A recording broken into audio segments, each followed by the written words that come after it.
Good morning बच्चों। देखिए, Europe में राष्ट्रवाद का उदय। आईएमपी क्वेश्चन है कक्षा 10वीं सोशल साइंस हिस्ट्री चैप्टर 1।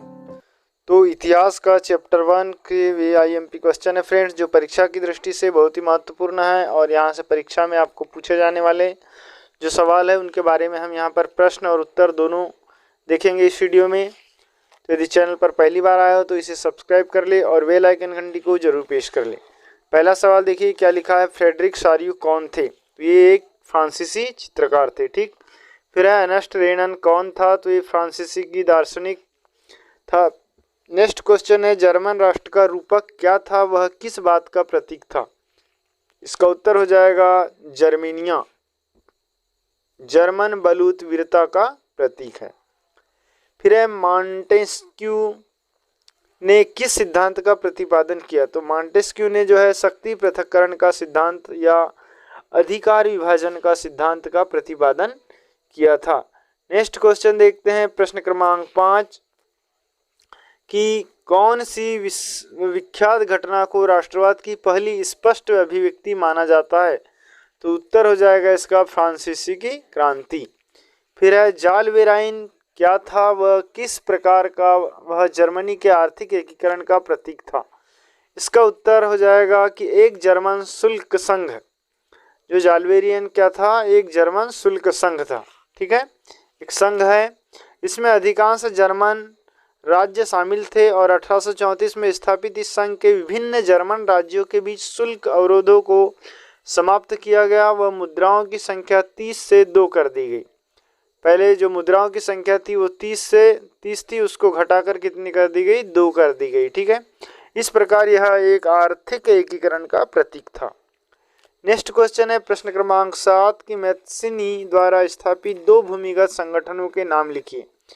तो मैत्सिनी द्वारा जो 2 भूमिगत संगठन थे वो थे यंग इटली और यंग यूरोप।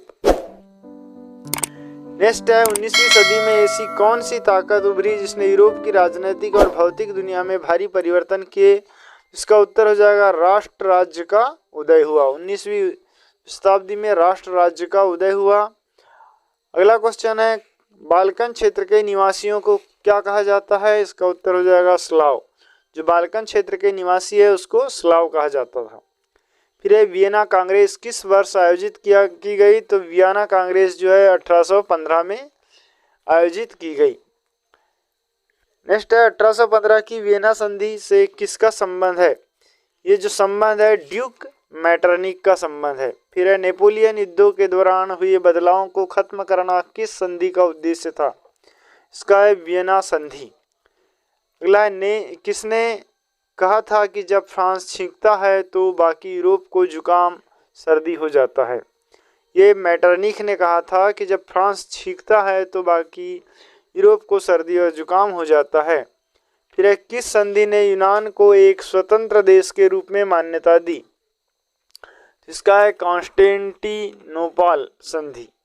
फिर आयरलैंड में प्रोटेस्टेंट के विरुद्ध आंदोलन का नेतृत्व किसने किया? इसका आ जाएगा ओल्फ टोन। फिर आंखों पर पट्टी बांधे हुए और हाथ में तराजू लिए हुए महिला किस बात का प्रतीक है?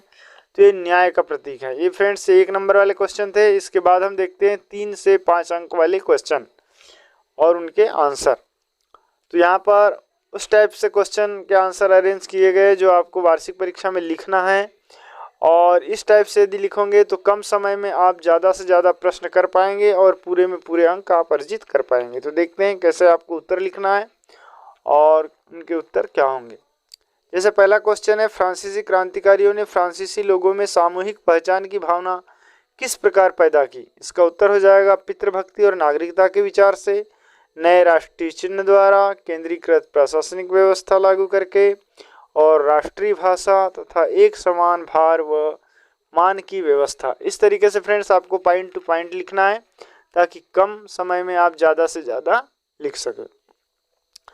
प्रश्न क्रमांक 2 है नेपोलियन ने प्रशासनिक क्षेत्र में क्रांतिकारी सिद्धांतों का समावेश किया जिसने पूरी व्यवस्था को अधिक कुशल व तर्क संगत बना दिया। समीक्षा कीजिए। इसकी समीक्षा करना है। तो देखिए इसका उत्तर हो जाएगा कि नेपोलियन की संहिता, ग्रामीण प्रशासनिक व्यवस्था में सुधार, फिर शहरी क्षेत्र में सुधार, और व्यापार में सुधार।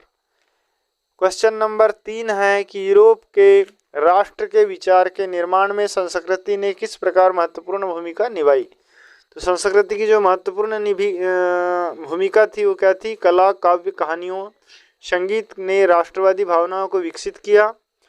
अगला है लोकगीत, जनकाव्य व लोक नृत्य। तीसरा है स्थानीय बोलियों व लोक साहित्य पर बल दिया गया और भाषा पर बल दिया गया।